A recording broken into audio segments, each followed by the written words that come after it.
Right, he disappeared for a minute. So, what we've been up to this week, as ever, it's been a busy house and a busy week in the Wardell household. We had Finn's Law Part 2 was in committee stage on Wednesday, which went really, really quickly. The last time Finn's Law Part 2 was in committee stage, anybody who doesn't know what that is, it's the Animal Welfare Sentencing Bill. To increase sentencing for animal welfare cases from the currently pathetic maximum of 6 months to a much more reasonable 5-year maximum. So it went to committee stage on Wednesday. It's been at committee stage before, but Parliament was dissolved. And so we lost it. When that went to committee stage that first time, it was there in the committee the whole day. This time round, it took less than an hour, which is for a number of reasons. They've already debated it once. They all know what they would like it to look like. They're worried about it being held up. Parliamentary time is ridiculously short because of COVID and other things. And so they passed it pretty quickly. We still don't really know whether there's going to be parliamentary time to hear the rest of the bill. Obviously, we've got our fingers crossed. You guys can get involved by emailing the Speaker of the House and the Leader of the House. I can supply you those email addresses just to say how important it is that it doesn't get held up again, and how they can help by making sure it progresses through its final stages in the Commons, and then it will go up to the House of Lords and pass through the House of Lords. But if we don't all keep up that polite, positive, persistent pressure, then we won't get there. But it passed through committee stage on Wednesday. And if there's time, if they can find time, it will go back to the House for its report stage and third vote. If it passes that all-important third vote, it will go to the House of Lords. But we've got to ask Parliament, we've got to ask the Leader of the House and the Speaker of the House to try and make sure that happens. I can see a smiling Harry and a moving Harry. Oh, can you hear me okay? Yeah, can you hear me? This is the worst. We're never going to invite Nigel again, are we? He still hasn't answered me. Harry, can you hear me? I can hear you. I can hear you. Hey, Harry, I'd like to say I filled in beautifully for you. You did. I can hear every word. I can hear every word. We talked about your genital warts, and we talked about. This is my Wi-Fi, basically the ether cable, and I've ripped it out, and I'm using Wi-Fi. It should be the other way around. It should be much better with that, but for some reason it isn't. So unless a mouse has chewed the other end of that, I don't know. I would like to say that Harry made a good point. We're about to join my very, very good friend, my very close friend, Nigel Rousell, who does, I think he lives in the 1600s. And maybe he'll explain what I mean by that when he comes on. He literally lives in the 1600s. No doubt the interwebs will be rubbish there as well. I want to know what you mean by that. That would be 1600s. That sounds really good. Nigel, when you come on, explain to us. It might even be the 1500s. Explain to us why you live in that era. Absolutely, mate. Oh, how are you anyway? I haven't caught up with you for a week. I know. Yeah, but it's been good, mate. I haven't been on social media much. It's been a very busy week.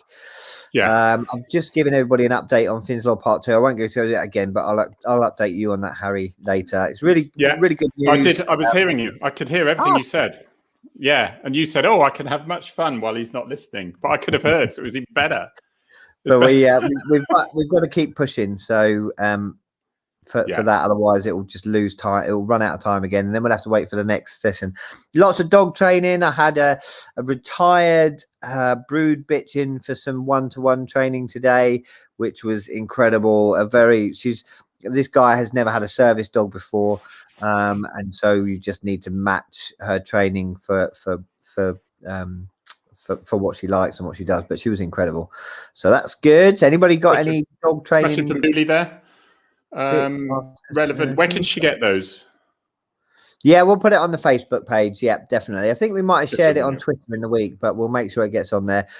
So you'll be emailing Jacob Rees-Mogg, who's the leader of the House, and the Speaker of the House, Lindsay, can't remember his surname.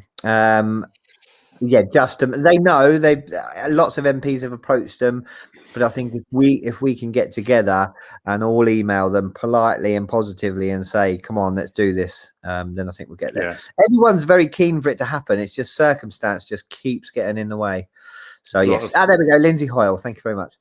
Lots of competing with other people at the moment, with other things in Parliament at the moment, isn't it? The way it's COVID has been a disaster. Brexit has obviously taken up a lot of time with some massive bills that needed sorting.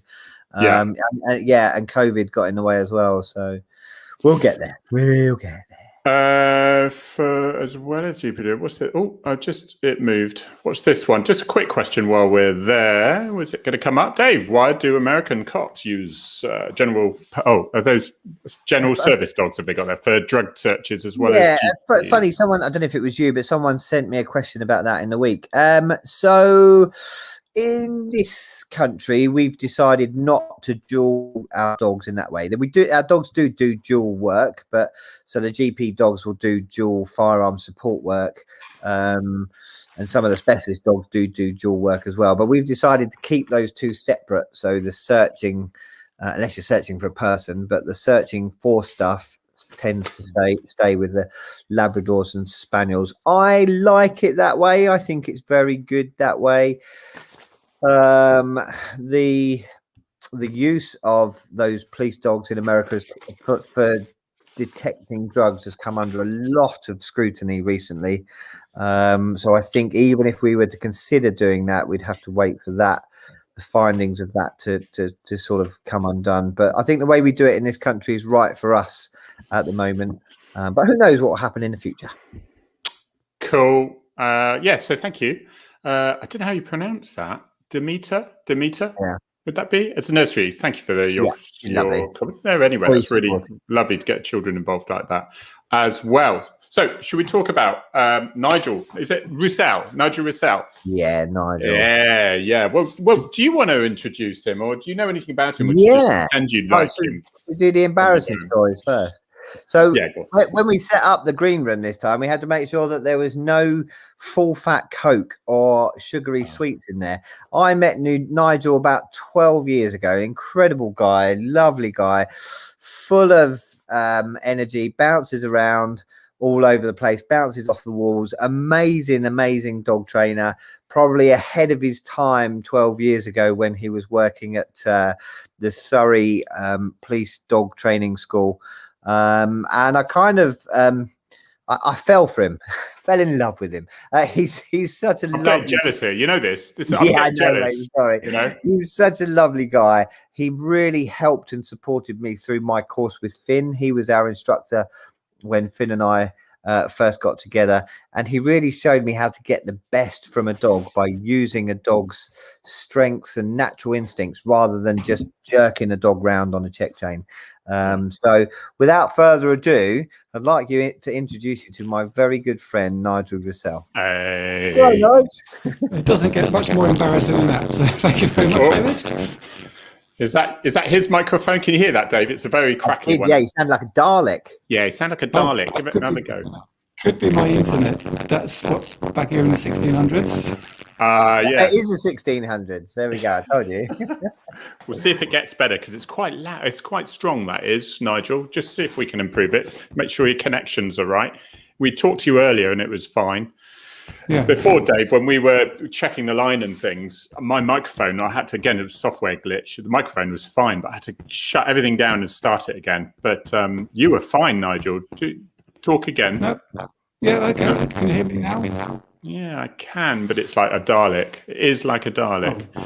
Have you got an external microphone plugged in, have you? It might be worth unplugging. No, I haven't got one available. Or that's all right. My new MacBook doesn't even have a headphone jack.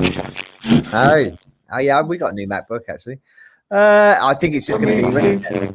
Try taking your earphones out. Unplug your earphones. See if it's your connection. Yeah, go on, 2 seconds. Just take the earphones out of the computer. Yeah, they're not connected. They're on Bluetooth. Yeah, perfect. Perfect. There we go. Okay. There is a danger of echo, but actually you sound fine. So cool. Sorry about that. Right. Nigel, thank you. Because the first time I met you was on this. We checked yesterday, didn't we? When I said, I'll meet you at a certain time. And you said, ready? And I went, no, tomorrow. And you went, no, it was today. I was walking my dog. It's old age and retirement for you, you see. I thought I was but I have heard a lot about you, Nigel. But it is quite... incredible. You Surrey Police, you started off, didn't you? You were actually a cadet, first of all. And so you've done, with a cadet, you've done like 34 years in the police. Before, we're going to talk about what and I'm just going to share this very quickly, because first of all, I need to bring the shared screen back on again and make sure it's working, because I had to come out when I was freezing. Right, okay, let's do that one there and share that. So before you've got into your new role, so we're going to definitely be talking about that in a moment. But could you tell us a little bit about how it all started, you and the cadets, and then getting into the police? Yeah, well, I used to live in Aldershot. My father was in the Royal Army Medical Corps for 23 years, and as all those army kids, you look to join the army first. I wanted to work with dogs, and every time I looked at the army, they just seemed to be marching around and shooting people or whatever. And I went along for an assessment as a young 15-year-old, and I was like, I don't want to do this. I just want to work with dogs. And by chance, used to have those old-fashioned things in schools, career days, and when people come into your school to visit you, and a Hampshire dog handler. I don't know the guy's name or even remember anything about him, but I was just speaking to him, and he was like, well, if you want to be a police dog handler, you don't need to join Hampshire. I was living in Hampshire. He says, you don't need to join Hampshire. Go to Surrey Police. At the time, it was the Surrey Constabulary. They, at the time, were the number 5 regional dog training school, as it was in those days, regional schools. And so I joined Surrey Police as a police cadet, 17. To be a police dog handler, and 1990. So that was 19. And you managed. Sorry. So, how long did you think it would take you to get to be a dog handler? You joined, and so what? 1 or 2 years, maybe? How long did it take? Well, I joined at 17, and you kind of don't realise what time is in those days, and at that younger age, and it was like, I'll just be a dog handler. I've got to do 2 years probation, so that's 3 years from now, so it'd be then. But it wasn't. It was 1994, 14 years later. 14 years? I didn't give up. There was, in that time, there were 3 other vacancies. So I got, 2 other vacancies. I actually was successful on the 3rd vacancy application that I was eligible to apply for.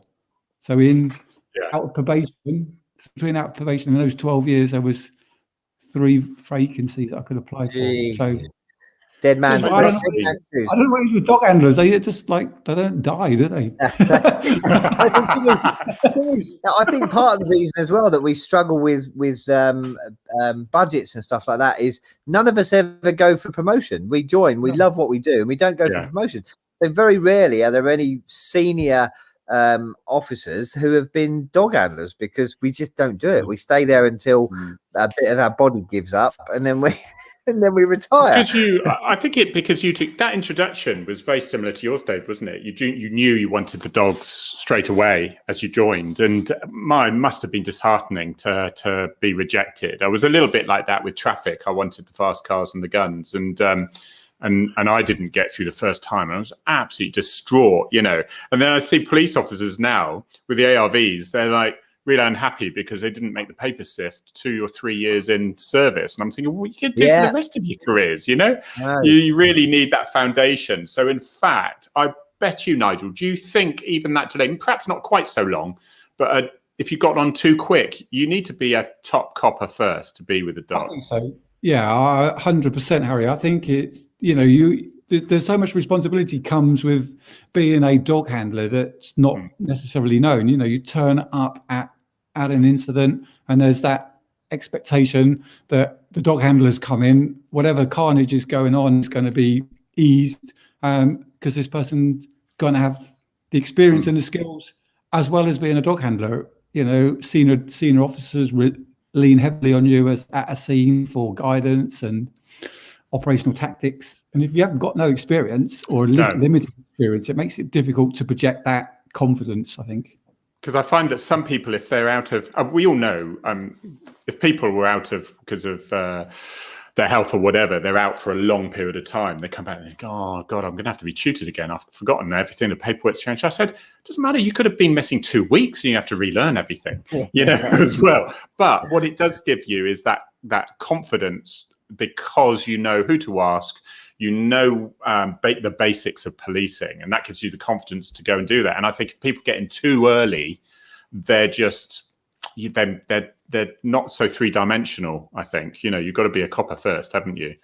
But, I think so. I mean, even sort of like the new recruiting policies where you can actually join in as a detective or in as a traffic officer. I think it's unfair on those persons, those joining to actually have that skill and experience or be treated as if they have. I think it's just a new job now, and it's that's true. But then you actually trained with you were the instructor, weren't you, with Dave and Finn? Yeah, one of them, me and another guy, Jamie. Yeah. Any stories you can tell? Was Dave was? All I remember is we do a lot of our training down at Dunsfold Aerodrome at the time, which is the sites of Top Gear's recording, the original Top Gear's as it was back then, and all Dave was badgering me the whole course to, can we get closer? Can we see the Stig? Can we get over there? So we did treat him. We did get some tickets and treat him to an end of course day in Top Gear. We jumped the queue, didn't we? We jumped the queue by about 2 years to get tickets to see tickets. Brilliant. I can't say too much, but it wasn't the first time I went.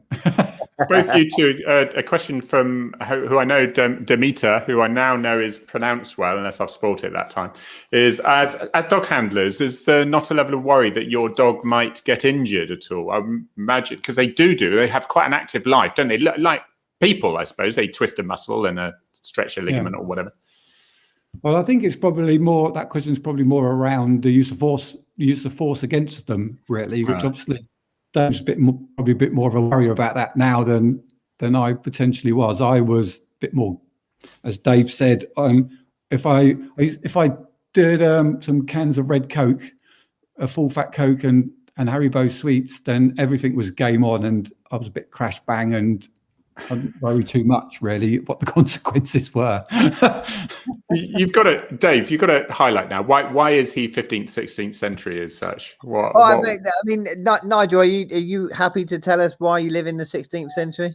Yes, it's my house is a grade 2 listed 16th. Well, I might even be older than that. 1500s.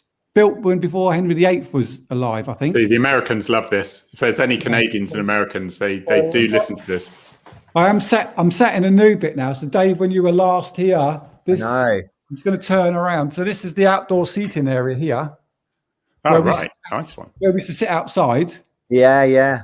We've now got this corridor here. Look. Oh, it's lovely. Look at that. So you know where that is. So no one else will. But so allegedly, there's things in Nigel's house that came that magically appeared after Henry VIII did the disillusionment of certain. Are you saying he's got some Nick Goods in his house? Yeah. About 400 years ago, so we're all right. I'm sure. I know the Theft Act. So he's more of a fencer, really, because I didn't see a time span on that.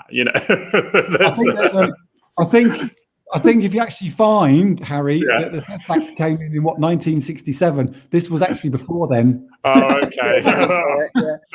He's consulted a lawyer already. There's a question from Greg here. This is quite a good question for Greg. Sorry, Nigel. Nigel and Dave, do you have dogs? Did you have dogs growing up? Could someone be a prospective dog handler without having had that? Yes. Yeah, quite easily.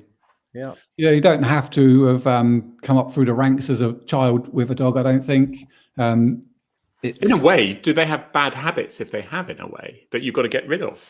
I always I did quite a lot of dog handling courses, and dog handlers on their second dogs are far worse than when they are on their first dog. They try to match it with the first because they forget that that their 1-year-old, 2-year-old dog out of training school had to learn the ropes, and they now expect their second dog to come out at the same standards that their 8-year-old retired at, really. But no, in answer to that question, you don't have to have had previous dog experience. You have to have an affinity with a dog, and that will get tested at your selection stage. It's like Harry, I don't suspect as a child, if you didn't win on the fairground, you don't get on the ARVs, do you? Well, this is it. Actually, my penchant for crayons came later when I had to learn how to write statements, I'll have you know. But so yeah, no, I was. Can I ask a question, Harry? Can I ask you a question? Yeah, indeed. As an ARV person, why do you always order smaller T-shirts than you really need? Yeah, it's all about. Do you know what the funny thing is? You get that thing where people say, "Oh, it's a bit aggressive, a bit military, isn't it?" And I can say, and it's a bit like dog handlers. I always used to joke that you knew that if the dog handler left the dog in the van, we were in serious shite coming up because they were far more aggressive than the dogs, right? But it's that imposing thing of if we were in pink tutus and things, we wouldn't be taken quite so serious. I was single crewed quite a lot. And even though I was armed with a Glock on the side, people didn't normally see that. Once I get out, I get out the X5. I literally saunter across with full arrogant confidence, and it was like there were 12 of me there, and I'm only 12 stone, but with the body armor and all that, they're like, "Oh, look at him! He's been in the gym." No, it's Kevlar. It's not. Hello. But the good thing is, all the bodybuilders who were in the ARVs, I always said on a section, I loved a load of characters. You needed a funny one, your really clever one, and intelligence. Loads of different, but I needed a good ballistic cover as well. So I needed a really big, thick guy as well that I could hide behind when if it got a little bit funny. But I dodged your abuse there for a minute, Nigel. Thank you very much. I was just going to add when he said he got out the X5, that was just after turning the heated seat off. Yeah, absolutely. We were turning up in our rattly old Astravans that had no soundproofing, and the dog there slobbering in your ear. Yeah, who gets in this job, eh? Scotty knows my secrets here. But although we did have the heated and the cooling seats in the VIP cars, but they were supplied by Range Rover Jaguar. Can I just clarify one of Dave's answers earlier on? Might just better expand. So on that question, it's not bad, Dave. You didn't do anything bad. On that, on the question from America about GSDs in America being dual purpose drugs and dogs, when as late as the end of 1980s, early 90s, the UK did have dual purpose GSDs all the time. And one of the main reasons that changed was after the Brighton bombings of the Conservative Party, that premises had been searched by a dual purpose GSD and had missed the actual device that was there. So after that, it was decided that it was too much for the GSDs to cope with, to be multi-skilled and to actually have stronger skill sets by making a dog just search for explosives or just drugs. We often ask an awful lot of our GSDs anyway, don't we? And to add that on top, which is huge. I mean, Pearl's trained to find 22 different scents, but if you add that on top of the GP work as well, that's incredible workload for these dogs. So it was to get better skill set and also double dog handler allowance, I think. Yeah. Always. Yeah, this is it. Right. Why did I respond? Before we go on to your next part of the career, which is just as cool, where you went to murder scenes and were taking photographs lawfully and professionally, you were just turning up. So on the forensic side of things, we'll talk about that in a second. Demeter, just to answer your questions, balaclavas. First of all, ARVs tended to. I wasn't worried about my anonymity. I think the balaclava has a very good reason because every ARV has stun grenades with them as well. And there was an accident with stun grenades where the jet actually took a big chunk out of someone's leg big one. They nearly lost their leg and nearly died. So they are very nasty things. And so basically it's to do with flash, and that's why face had to be covered in case we had to use stun grenades. Plus they're very pretty as well. So they like to make sure they stay pretty. To be honest with you as well, to be honest with you, as far as the anonymity, tend to deal with some quite nasty people. I would suggest a bit more so in the cities, but then we were our regular haunt sharking on the motorways with the NPRs from all over the country that were coming in certain times, or intelligence, and we'd be taking them. Even in Devon and Cornwall, we know there were some really nasty, horrible people, and it's just nice if you can just keep anonymity. But we didn't have balaclavas until relatively recently. It's only when we were issued with stun grenades, really. Jamie, just before Jamie, God, I just called you Jamie. I haven't done that in years. Nigel, just before we move on, because I know we want to talk about your charity, but how many dogs do you think you've trained over the years? How many did you handle yourself, and how many dogs do you think you've trained over the years? Oh, I was trying to think about that the other day, because I thought that might be a question that you would ask me. So I worked 2 GPD dogs and trained a third that I'd raised from a puppy, and then during that third initial course, I was then grabbed and taken into the training school. So I never actually worked that last dog.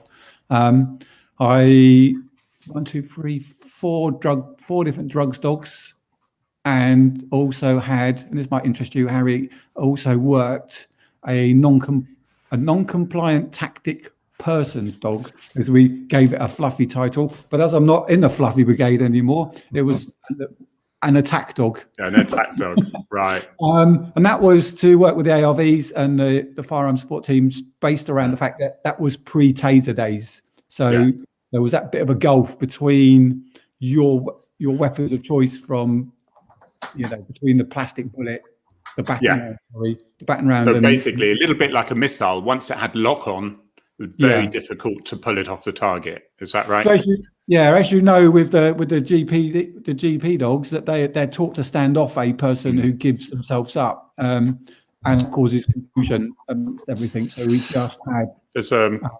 There's a memorial in headquarters at Devon and Cornwall for a dog called Kai. It was Kai, and it was an incident that happened in Devon where it was a guy. Do you remember the Lloyd's crash? And people had lost their businesses. This farmer just lost it and shot some holes in a pub, and then he set up a big Bren gun. And of course, the police officers surrounded him, sent the dog because he had a weapon in his hand, and of course, in his mental state, he was just stationary there, and the dog did what he should do, and so he was shot, unfortunately.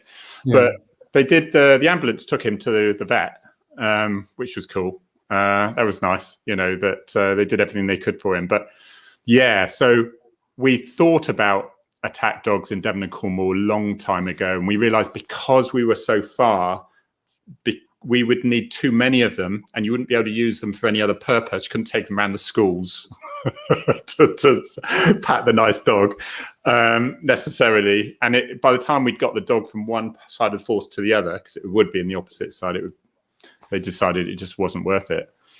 We had. Did you work it out in the end, Nigel? How many dogs did you train? No, it's far too many. I got only 8 fingers, 2 thumbs, and it wasn't enough. It was.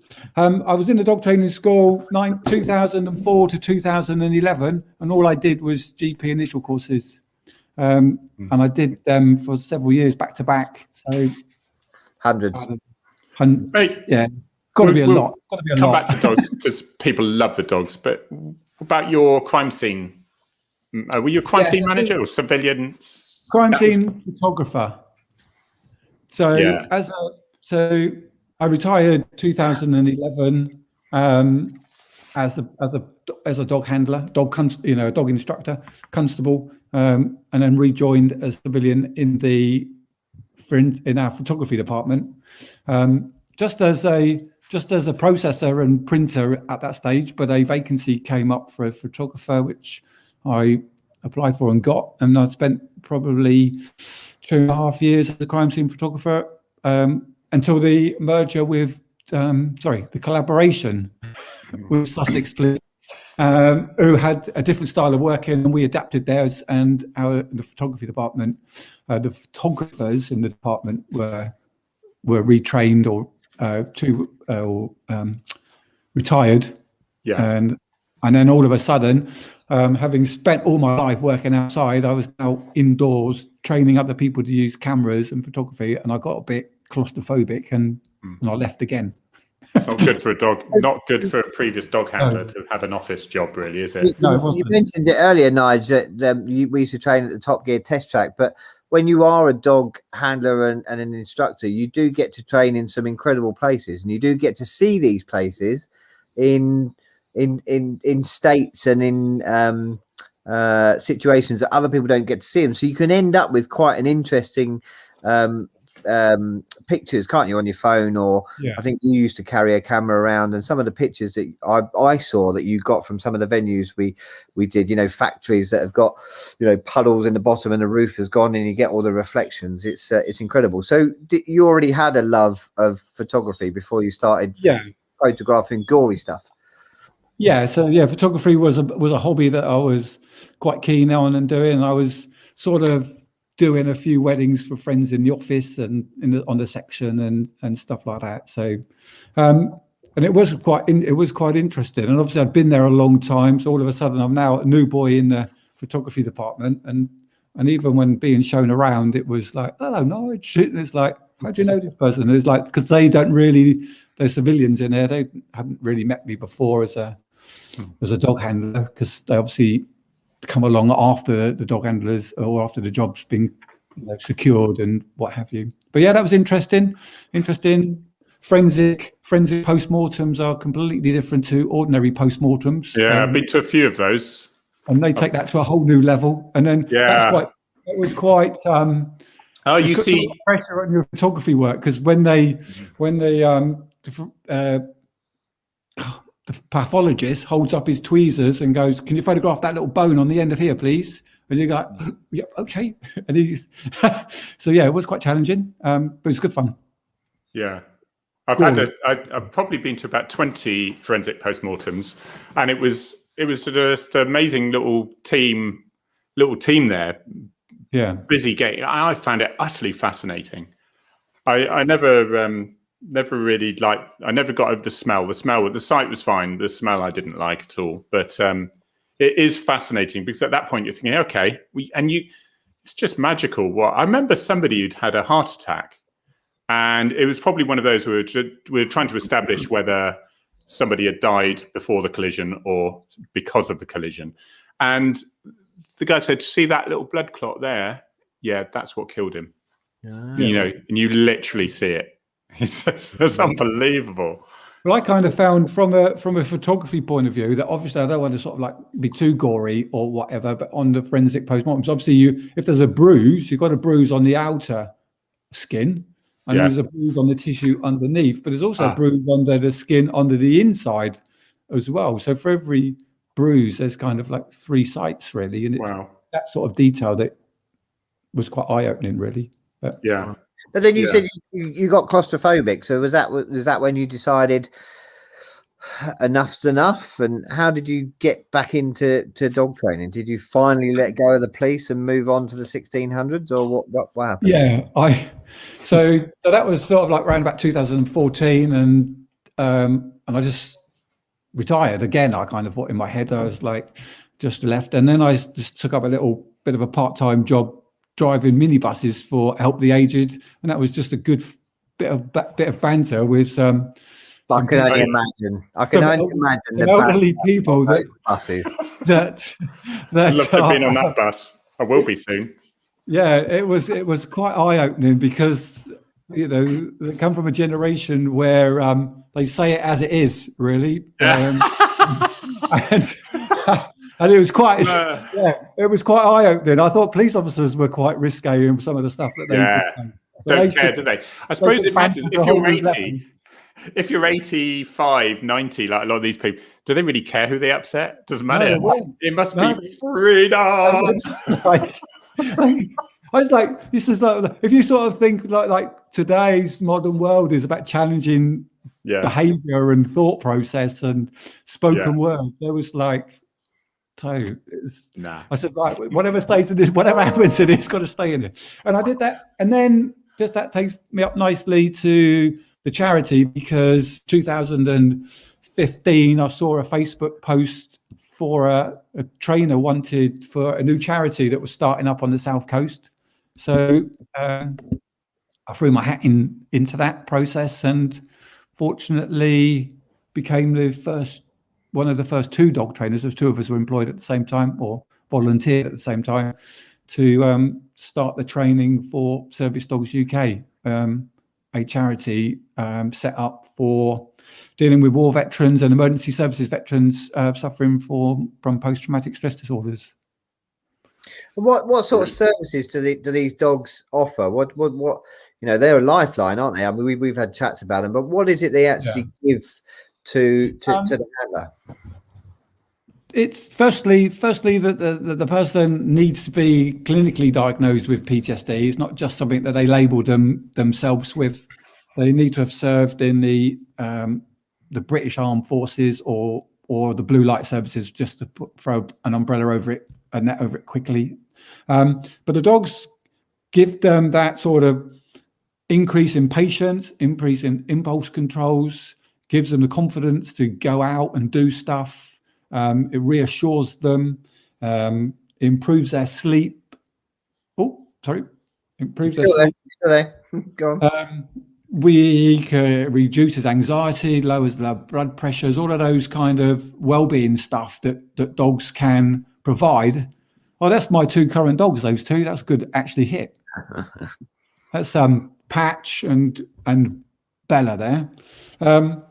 Lowers their stress levels, just stroking the dog, it's comforting and stuff like that. But what we find is that the veterans have got themselves into a dark place. They're under medication. They may well have sort of like they've had bad experiences. Their relationships are broken down. They're not getting on well with their family, their children, those kind of things. But giving them a dog gives them, I think the best thing is it gives them a sense of purpose again, gives them something to get up for every day, something that needs their support. And you know what it's like. We get a little bit of a little bit in the police service, but more so in the armed services, where they feel part of a team, and that routine is important to them, and it helps refocus and gives them a new routine. I think go on, Dave. No, I was going to ask Nigel. I mean, I know we've discussed some of the stories. I mean, are you able to share any of the stories, or the difference maybe they've made to people's lives? Because I mean, when I listen to you, you just think, oh my God, yeah, that person probably couldn't have gone on, or would have struggled with everyday life, and now this dog really is giving them a new lease of life and helping them to lead a much more normal life than they were able to before, because of the stuff they'd seen and been a part of. I mean, some of the triggers that some of these veterans go through, it's incredible. And then kind of when it drips out, even just some of them have had incidences where they've been trapped in vehicles and people have been killed in the vehicle. Snipers have taken people in the vehicle next to them, and then all of a sudden, just sitting on the dual carriageway in busy traffic, they're sitting with their door open. And it was only when I was following them, like, why is the door open? It's like, well, I need an escape point, and that's just everyday UK traffic. But the very first dog that we got, I don't know if it's got a picture of this one here. Ooh, this week. Oh yeah. This is Ajax. So it was the first dog we got. He's been partnered up with a war veteran and a fireman, 14 years as a fireman as well. Lee has to take medication twice a day, 7 o'clock, 7 a.m., 7 p.m. But sometimes he's got himself in such a dark place that even though his alarm's gone off to remind him that he wasn't in a position to function well enough to go and actually take his medication. So it was discussed, and we just got Ajax trained to actually go to the cupboard, open the door, take out the medicine pouch. As long as Lee had put the medicine pouch back in the cupboard, he was fine. And then he would bring them to him at 7 o'clock when his alarm went off on his phone. So the alarm going off on the phone was the key for the dog to go and. You were saying supermarkets seem to be a place that I hear quite often as things that can happen because they're usually busy, noisy places and whatever. You're saying, what could the dog do there? What are the options for the dog if the handler starts acting in a way that the dog recognises is not good news?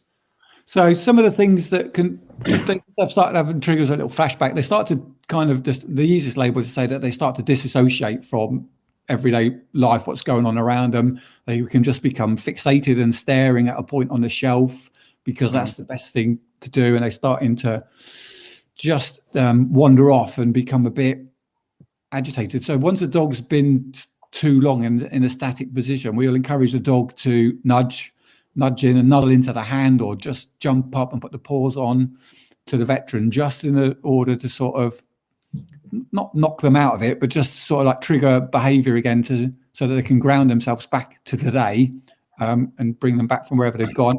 Or if they're too far gone, we encourage the dog to just start walking off and get them moving again. And that's enough normally to sort of like bring them back round or calm them down a little bit. But even so, if they're at that point, the veteran doesn't stop or engage with the dog will just keep on going until it's outside and thinks it's more in a safer place for the veteran. So that's amazing. So just change that. Just have something different to distract the veteran. You call it grounding or something, don't you? It really grounds, brings them back to earth. Right. It's called grounding. Right. So a lot of the veterans are going through counselling. They'll have their own grounding techniques that they can use to try to stop triggers and behaviour going back. And it could be, and because the dogs weren't there at that problem, just the smell of a dog, touching a dog licking their face is enough to sort of ground them, to bring them back out of that nightmare. So at the moment, we've just got those two dogs that just popped up there. They've recently just been paired with veterans here in the Southwest, and they're literally 1 month into their training, and already both dogs have woken their veterans from night terrors without any training. Wow. Other than we've selected the right dog and the bonding's really strong and that they sleep with them, but already they are interrupting behavior.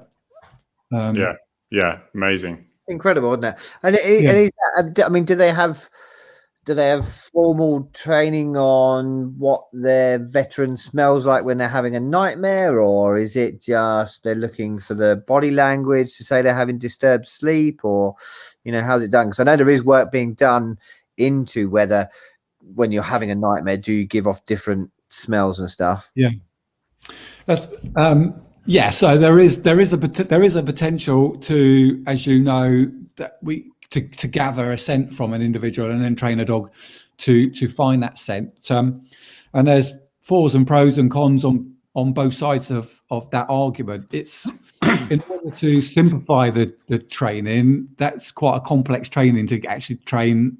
We get the veterans to train their own dogs under our guidance. So the dogs are now living with them 24/7.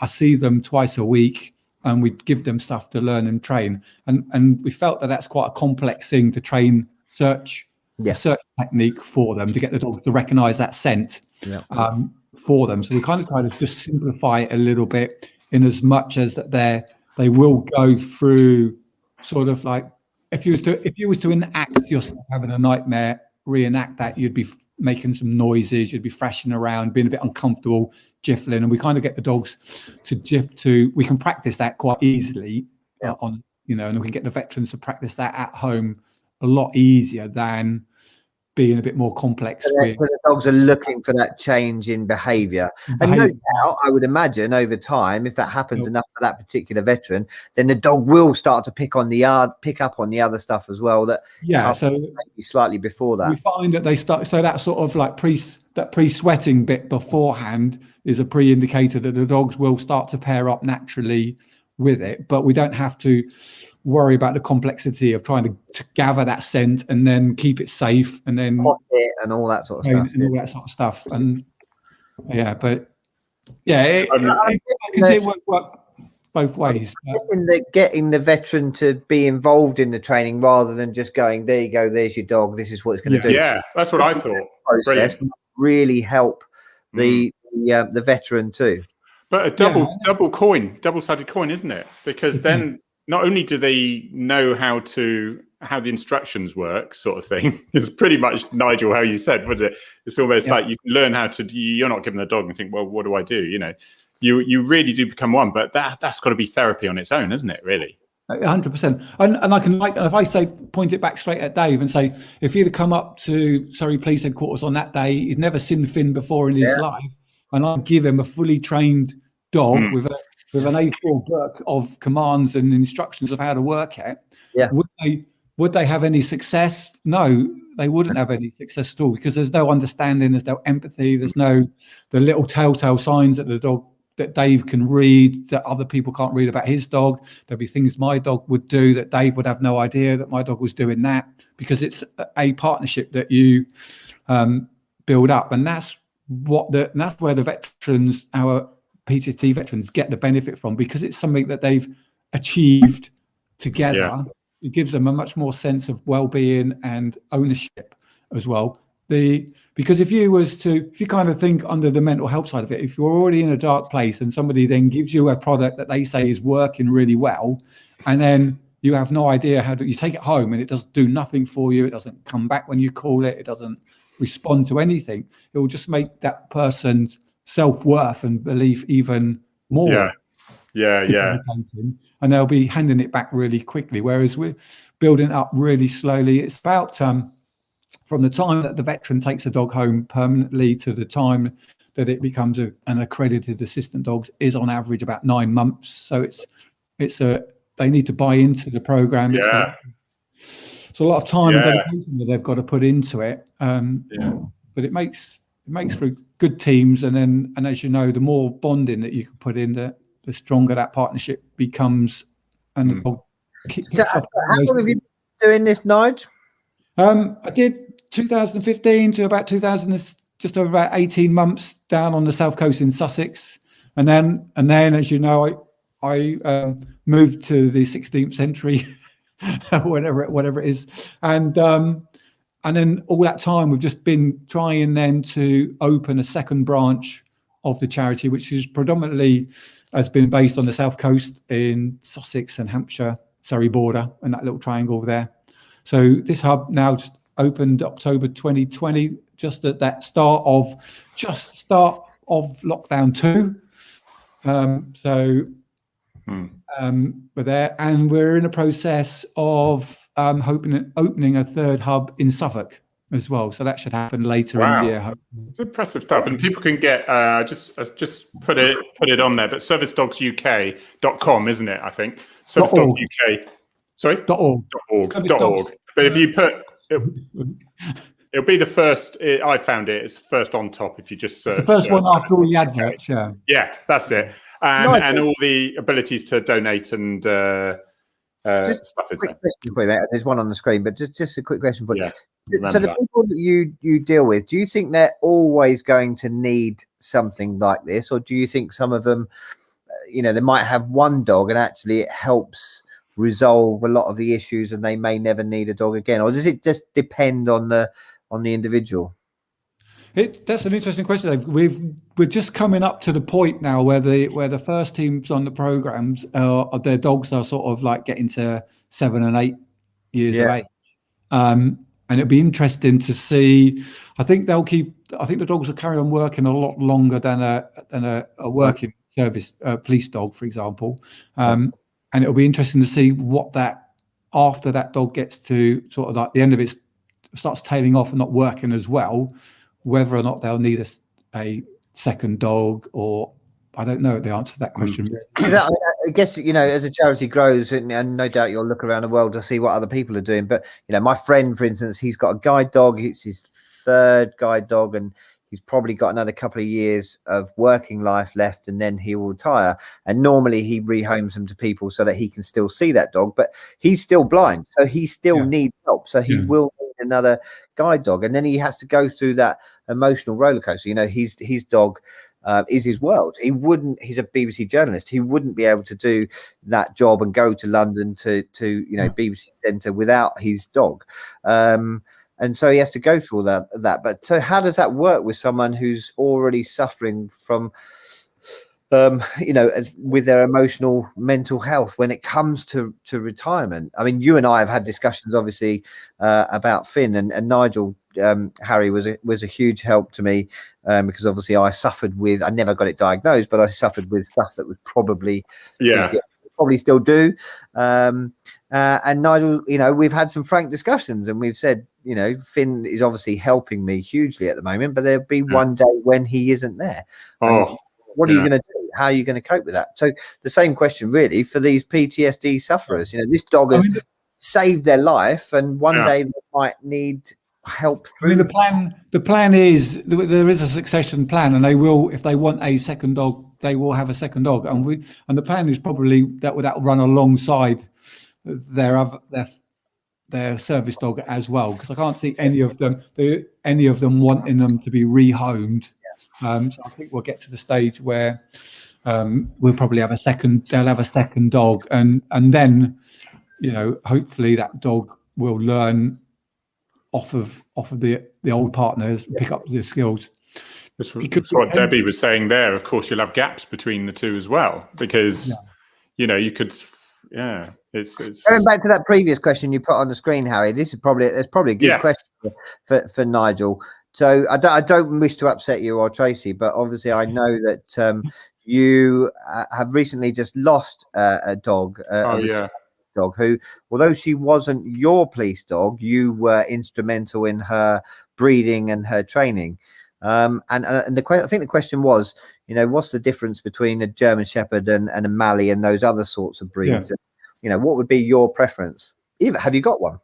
Have I got one? I think anybody wants one that does the job, really, mindful of what it looks like or anything. I found the Malinois are a lot more tenacious, I think, than German Shepherds. They're a bit more agile. They got, I think, I just love the Malinois.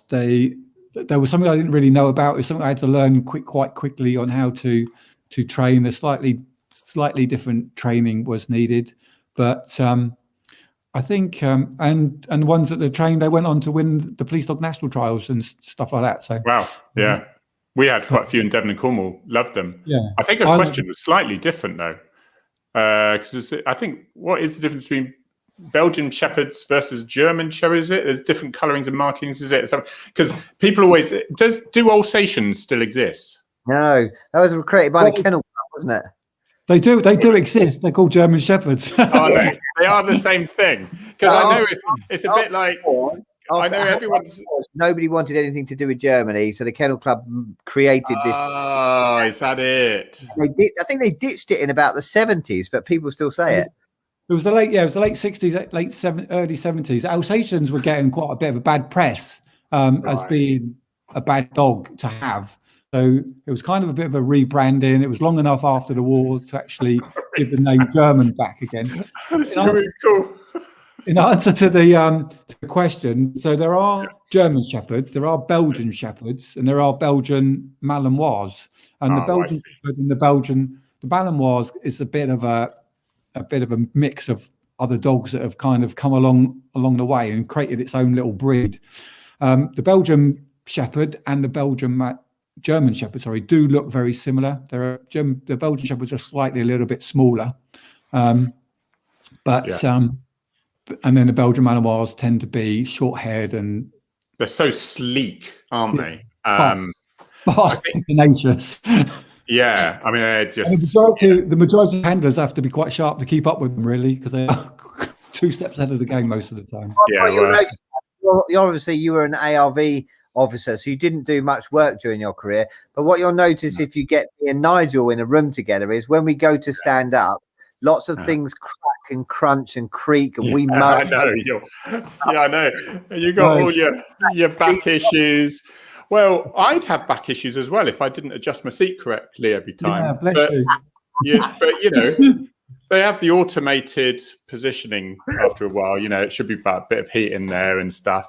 Yeah, I mean, Harry, sort of like when you go into an empty room and you've got to try somewhere to hide for a dog and you're in this derelict building, and then you look at the kitchen unit and think, I can actually hide under the sink.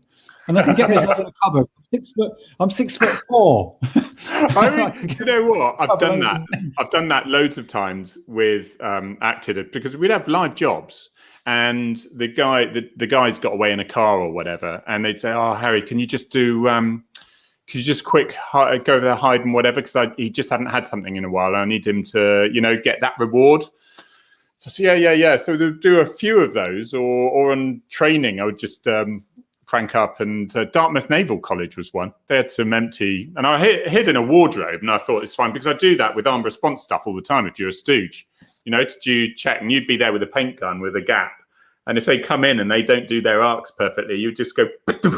Usually in their nether regions or somewhere like that, it teaches them well, you see. So, but yeah, this thing I just hear, it's honestly psychologically, when you're there, the bait, and you hear going up and down the corridor, and then a silence, and then bang, and on the whoa, and you're just hoping the handler's very nearby because it's just ripping the door off the hinges. Quick story I'm just going to share with you, and it's to do with Nigel and Surrey. And it's quite pertinent as well. So Nigel was involved with the breeding and training of the alpha litter, the A litter, and I was a new wet behind the ears dog handler. Well, I wasn't even a dog handler. I was in training, and they bought this massive, I can't even remember which one of the boys it was. They bought this massive dog from the A litter onto the field because the handler wanted a couple of bits, Nigel to have a look at a couple of bits. And there was some old sweat dog handlers there. And they said, I think it was either Nigel or Jamie, the other instructor, said, who wants to run for this dog? It might have been Ambrose, I'm not sure. And everyone said no. And I thought, well, I've got to show willing. And I said yes. And everyone burst into laughter. And it wasn't until I ran across the field and got absolutely annihilated and taken off my feet at probably close to 40 miles an hour, I realised why everyone else was laughing. Nobody wanted to do it because they'd all been crumpled into some unrecognisable pile of human by this dog in the past. And you two of your modelling careers are over before they start because you've got scars and everything, haven't you, from bites and but you just most people would take the week off. You're like, oh, that hurt. You lost a finger. You lost a finger there, Nigel. Oh, have I? Oh, hang on a minute. Oh, we'll be all right. I always said that watching Nigel train a dog was a bit like, poetry in motion. He's incredible, and what he can get these dogs to do, and I have no doubt it's the same with the charity, is absolutely wonderful. So if people can jump on and make a donation to the charity and take an interest and support them in any way, it will be incredible, and you'll help to make people's lives much better. Not only that, you'll help to be able to keep Nigel in a job that he absolutely should be doing, and that's training dogs. Until the day that he becomes a passenger in one of his buses. Just as inappropriate. And I'll be that old boy at the back, absolutely giving it crap to everybody. I know, that'll be next to me then. It was shocking. It's do you remember when I was on the ALV? Yeah, do you remember when I was a dog handler? So, Harry, what I'll do later is I'll send a little video clip I've got of Ambrose. Ambrose was the dog that wiped Dave out, but I've got a clip of his brother AJ, who was the other dog. They're enormous, massive. Doing a gun attack on his passing out parade, on his passing out day. Yeah. So when you look at it, I'll send you on an email or a link to it. Yeah. Good. And Jamie is the other instructor is the gunman. So he's a full instructor, and I'll just send it to you. You can look at it and realise how Dave got really hurt that day. He just missed it, Dave. But it's I mean, one of the things that I don't know how many people are listening or anything, but in the southwest here in Yeovil, we sort of like to make an appeal for veterans to actually apply and join the program, because without them, it becomes very difficult to actually proceed. We've got two Army veterans at the moment. The South Coast, there's 20 on the program in total between the two hubs. Which is really good. 13 of them are fully accredited and 7 are going through that process of accreditation. But I'd like to reach out and see if there's any emergency services personnel within sort of like an hour and a half maximum drive of Yeovil, come and join us. And if they are, all they need to do is go to the website. There's an application page on there. And all that they need to be is they need to have a clinical diagnosis of PTSD, not just something they've attributed to themselves, and we'll take it from there. But it'd be good to get some blue light services involved with us. Definitely. Absolutely brilliant. There's quite a few up on the South Coast. We've got people working in Sussex Police are on it, and ex-Metropolitan Police officers. So. And all that information is on servicedogsuk.org. But just search Service Dogs UK. Everything's on there. There's Finn. And Maxie, somebody said on the comments there, but Maxie's a defect reject. Yeah. Maxie is so sweet and lovely. But what we did she get a GPD dog? Say again? She was how far did Maxie get? She only tried out. So we if we get offered a gift dog, we get 28 days normally to see if we're going to make the grade. So she'd only been with us for 28 days. Nigel will know this. I tried to explain to my boss what was needed. He really didn't understand because he's got nothing to do with dogs. And in the end, just a losing argument. So we retired her straight away and we kept her. Nice one. Right. Well, that's it, guys. Thank you ever so much. Sorry about the trouble with the Wi-Fi at the beginning. It's one of those, I genuinely just don't know what it is. Supposedly got Virgin super fast 300 megabyte, blah, blah, blah. And it was very slow for a moment. But thank you ever so much. Nigel, you're an absolute star. Thank you ever so much. Dave, it's lovely to see you again, my friend, as well. And is it. Thank you to all of you out there. It's really appreciated. And please, on our YouTube, if you could like us, follow us, subscribe to us, that would be really appreciated. Get the numbers up on YouTube, and then we can do a bit more with it as well. But lovely. Thank you ever so much, guys. Catch you later.